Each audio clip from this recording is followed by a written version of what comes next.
pulled these books for a thumbnail. I have a problem. Hello you guys, my name is Savannah and welcome back to my channel. In this week's video, I have a bit of a book haul for you guys. And I know I was just on here a few weeks ago showing you my entire TBR and talking about how I was gonna read through my entire TBR. What I ask of you today is to not judge me, because two things happened recently. One, my mom came to visit, and one of our favorite things to do together is to go book shopping. And two, Amazon was having a book sale and I was feeling sad, which is just a lethal combination for my bank account. So I bought a lot of books. With all that being said, I feel like I have to include you guys and show you all the books that I got. So yeah, these are all the books that I've bought recently. I think I'm just gonna kind of go in a chronological order of when I got them. When my mom came to visit me, I got 2 books with her. Oh, I just hit my plant. I'm sorry. The first one that I got is The Invisible Life of Addie LaRue by V.E. Schwab. I'm about halfway through it right now. It's taking me kind of a while to get through, to be honest. The writing is beautiful and amazing, but it's almost dense. Like, it's very poetic and there's lots of imagery, but because of that, I feel like it's just taking me longer to digest it and understand it. And on top of that, it does feel like there's just like a lot of words on the pages. Like, these pages are very long and there's lots of words on them. I don't know if that makes any sense, but that's just me justifying why it's taking me a long time to get through it. Even though it's taking me a long time to get through it, I am really enjoying it. I think this book's been pretty popular on BookTube, Book Talk, but if you don't know what it's about this girl, Addie LaRue, who, it's actually a dual timeline story. It takes place in modern day New York City and then also France in the 1700s. And in France in the 1700s, Addie makes a deal with this guy Luke, who's kind of like the devil, because she is set up to marry this man and she really does not want to marry this man. She doesn't want to have a life of being someone's wife, being someone's mother. She wants to be her own person and she wants to travel and see the world and have experiences. And if she has this marriage, she won't be able to have any of those things. In order to get out of this marriage, she prays and prays and prays, and finally somebody answers, and it's Luke. And she asks him to grant her prayer of kind of having a life of not being tethered to anything or anyone. And he grants it. What Addie didn't realize is having that prayer granted would mean that nobody would remember her, couldn't really make a mark on anything. She breaks things and they just go back to the exact way that they were before she touched them. This prayer kind of turns into somewhat of a curse. She goes for 300 years throughout this book, through different places and different time periods. No one remembers her until finally someone does. Yeah, it's a very beautiful story so far, and I definitely recommend picking it up if you've not read it before, if that sounds interesting to you. I definitely will not be talking that much about every single book that I got. I just talked a lot about that one because I'm reading it, so I actually know what it's about. I don't know what all these books are about. The next book that I got with my mom, I got because it's my mom's favorite book that she's read recently. It's called Rules of Civility by Amor Towles. And basically she said that I just have to read this because it's her favorite book that she's read recently. It's about a 25-year-old woman in 1937, and I'm pretty sure based on what my mom told me, she kind of breaks the rules of civility. It's told from a very like feminist lens, so I'm excited to read this. The book that I got recently was my mom's and she lent it to me. It's her other favorite book that she's read recently, called Eleanor Oliphant is Completely Fine, by Gail Honeyman. And this book literally looks like my dog took bites out of it. So I wonder, I need to ask my mom if my dog got a hold of this book. And when she was describing it to me, Eleanor Oliphant's demeanor really reminded me of Emily Wilde. She seems like very funny and a little bit socially unaware, but also very endearing and likable. So I'm excited to read this book. I think maybe what I need to do is make a video of me reading my mom's favorite books and surprising her. We'll see. I think, yeah, this is what I bought next. It's heavy. It is the Heartstopper 4-book collection. And I was influenced by Sarah Caroli. In one of her videos, she started reading Heartstopper and watching it, and I didn't even realize that it was a show until I saw that she was watching it. I was very quickly convinced that I needed to read this and watch it, and I'm so glad that I did, because this is my new current hyperfixation. I think in one of these boxes that I'm gonna open is actually the 5th book, because I have read all 4 of these and I'm currently watching the show. They're just the sweetest thing.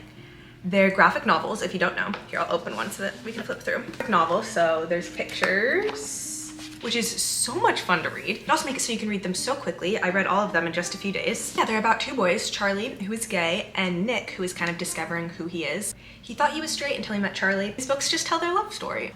They definitely read kind of young because they're in high school when these take place, but if you don't mind that, I definitely recommend. I'm just so obsessed. I think it's time to open this big box that is full of books. I think what I'm gonna do is, you know, I was just about to say I think I'm gonna go on a book buying ban until my birthday in August, but I'm going to New York in June and I have to go book shopping in New York. So maybe I'll just like limit myself to a couple books in New York and then not buy any books until my birthday. And then when it's my birthday in August, I'll let myself get all the books. Because that's what I do. There are 4 books in here. One of them is, as I predicted, Heartstopper Volume 5. I will probably read this tonight because I don't have any self-control. Part of me wants to wait to read this until the next season of the show comes out, but I will probably read it tonight because I don't have any self-control. Next, we have a new book. This is This Summer Will Be Different by Carly Fortune. So I really liked Every Summer After. Was that her first one that came out a few years ago? I loved that book a few years ago, and then I never read the second book because it didn't get a lot of good reviews from the people that I follow, and I'm very easily influenced. It also just didn't sound like something I was gonna like. But I haven't heard anything about the plot of this one yet, so I figured I should read it, develop my own opinions before I hear any outside voices, and see if I like it as much as I liked the first one. I literally don't even know what it's about, and I might keep it that way because it's kind of fun to go into books blind. I feel like I don't get to go into books blind very much because I consume so much book content all the time, so I know what a lot of books are about before I read them. Now we have, oh, this one's definitely a bit thicker than the first in the series. This is the second in the series. This is Killer Instinct by Jennifer Lynn Barnes. The first one is The Naturals. I love The Naturals. I think I've said on this channel multiple times that I'm a huge fan of YA mystery because I don't like things that are very scary, and YA mystery is not nearly as scary as adult mystery and thriller. If you don't know what this series is about, it is about a group of kids who are recruited by the FBI because they have these very impressive innate abilities, like they're able to read people really well. What's another one? Why is that the only one I can think of right now? Well, the main girl is able to read people really well, so she can kind of predict what they're gonna do. This group of kids help the FBI solve cold cases. The Naturals, the first in the series, was a super quick read for me. It's very much a page turner, so that's why I'm excited to get to this one. Next I got Belladonna by Adeline Grace.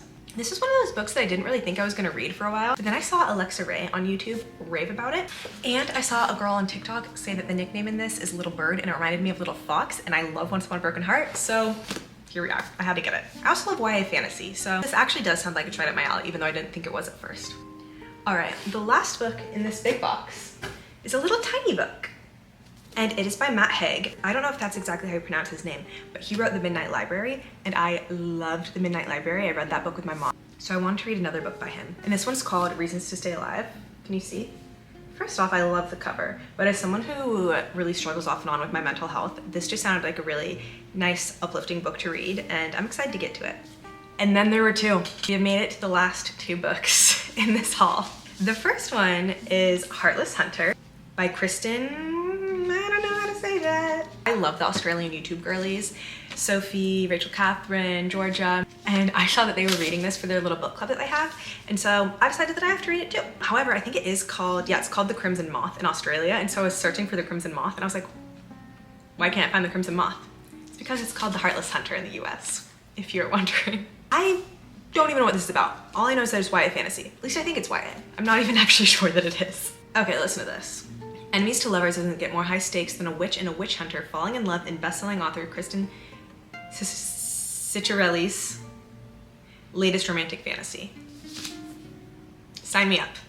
And the last book that I bought recently is The Paradise Problem by Christina Lauren. Only other book that I've read by Christina Lauren is Love in Other Words, and I absolutely loved that book, so I'm excited to read another book by them. Also just looks like a great summer read. Like, can't you just picture me laying at the beach reading this book? Wait, you guys, I was just about to say I have no idea what this book is about, and then the first thing that I read on the back is if Succession was a rom-com. Succession's one of my favorite TV shows ever. Oh my god, I'm so excited to read this. I need to tell my friend who also loves Succession about this book. Maybe we can read it together. Those are all of the books that I've purchased recently. I've heard a lot of people say that there are 2 hobbies, the book buying hobby and the book reading hobby. I practice and love both hobbies. My book buying hobby has been moving much quicker than my book reading hobby lately, so I'm gonna try and pick up the reading hobby more than the buying hobby for the next couple of months until my birthday. Like, don't hold me to anything though, because I'm not making any promises. I hope you guys enjoyed watching this video and seeing all the books that I've bought recently. I am so inspired to read right now. It's so much fun when I have so many new exciting books to choose from for my next read. Please comment down below what kind of reading vlogs you'd like to see from me, because I definitely want to film some. While you're at it, give this video a like and subscribe if you enjoyed it. I'll hopefully see you next week. Bye!